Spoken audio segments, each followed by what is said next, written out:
Hey guys, welcome to our podcast. I'm Lauren. I'm Bronté. Thank y'all for tuning in.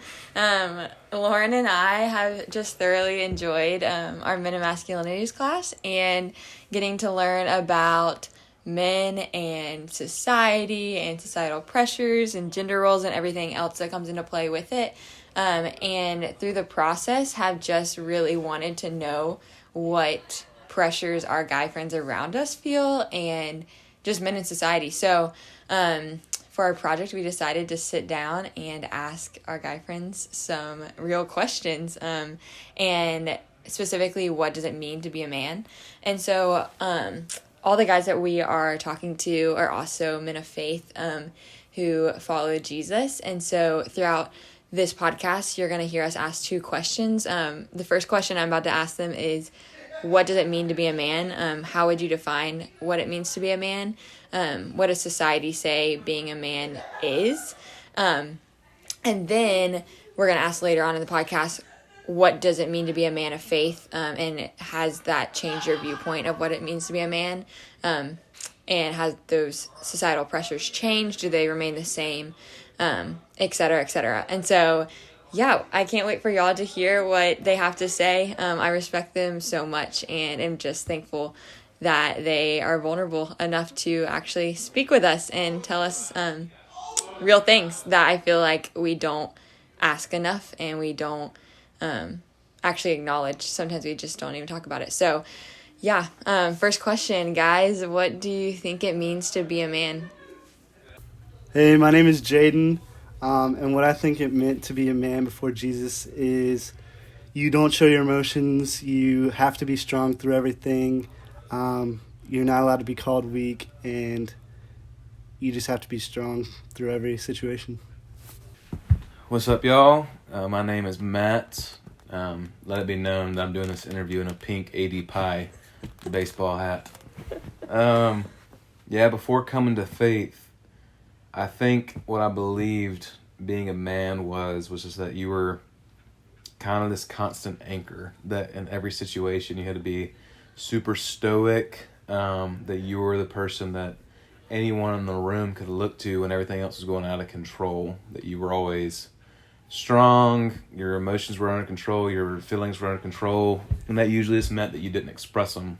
I think with most of the men in my life, like I don't even remember seeing a man, like the first time I remember seeing a man in my life cry was when I was like 19 of the men I knew in my life. And so yeah, that was just kind of it, like you're kind of cold and that's all I kind of knew. Be a strong presence in the room and that people could look to you for strength and if they needed like kind of being brought back to being calm.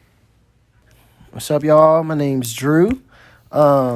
And I would say to be a man is to be a leader, to not feel emotions, but just to keep going no matter what the circumstance is, no matter what happens, that you keep moving, you keep going forward and push on and, just continue to be hard-nosed and make it through life. Yeah.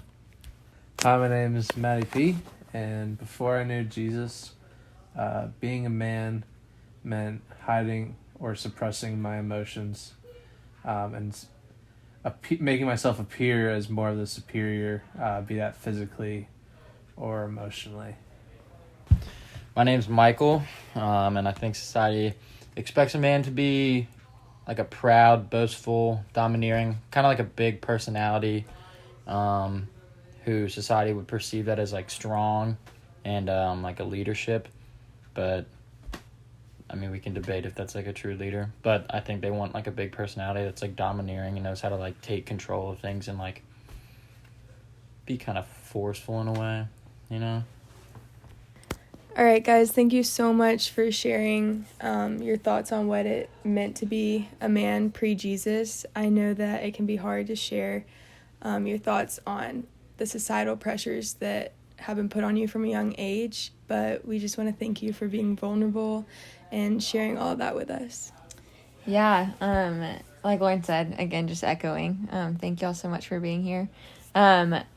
like I mentioned at the beginning, we know that y'all are men of faith, and you know and follow and live life for and with Jesus. And so with that, now that you know Jesus, what would you say it means to be a man of faith? What does that mean? Is it different than what you've stated previously?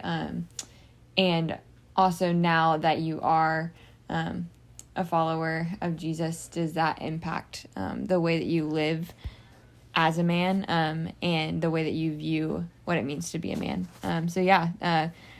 Basically, what does it mean to be a man now that you know and follow Jesus?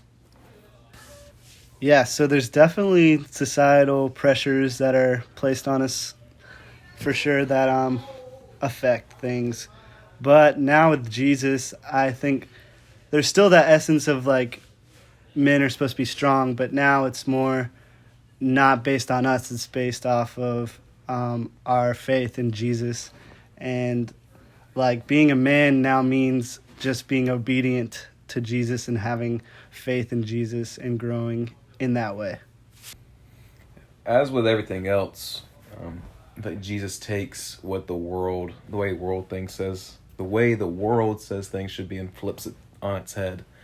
As a Christian, I feel like my definition of what a man should be is completely changed. I think a man should be, or strive to be, or as best he can, a reflection of Jesus Christ, that he should be a nurturer of the people that he's around, in any endeavor that he finds himself a part of, that he is helping others to grow, he's encouraging them in that, that you can express feelings, that is okay to show if when things make you happy, and let others know that you love them and that you care about them, that you should do that, that you should let people in your life know how you feel about them, that you can express sadness, and it's okay to be real about how you felt, because Jesus did that. Jesus displayed a full range of emotions.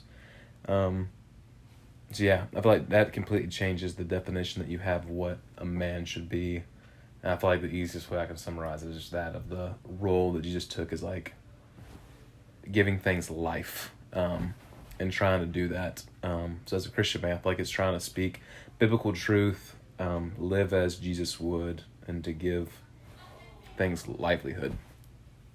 Being a man now with Christ in my life is more of like I have the I guess wherewithal now to like feel emotions and know those emotions and feel okay in sharing those, because Jesus frees me up to do that, and also just like having a self-sacrificial type of love that everything is not about me. It's not about how much money I can make, how I can provide for my family, but just honestly, like, it throws off all those cultural norms, I guess, that they throw on to men, but and it just eases you in a way to just live according to his plan, according to what he calls us to, and just try to be more like him. I think a man with Christ in his life is much more freed up to be himself,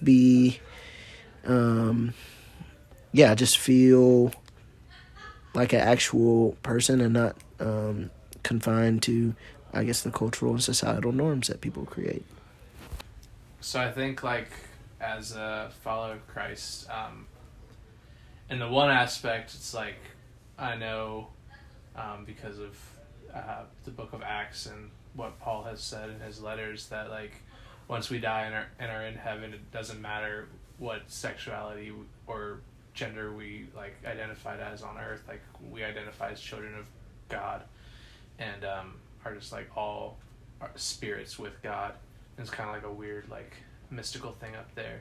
But then on, like, our time here on earth, I think in the sense of being a man for God is kind of just like putting others' emotions before yourself, and then just like showing love to others, and kind of like being like the rock that God calls us to be, just kind of like supporting others.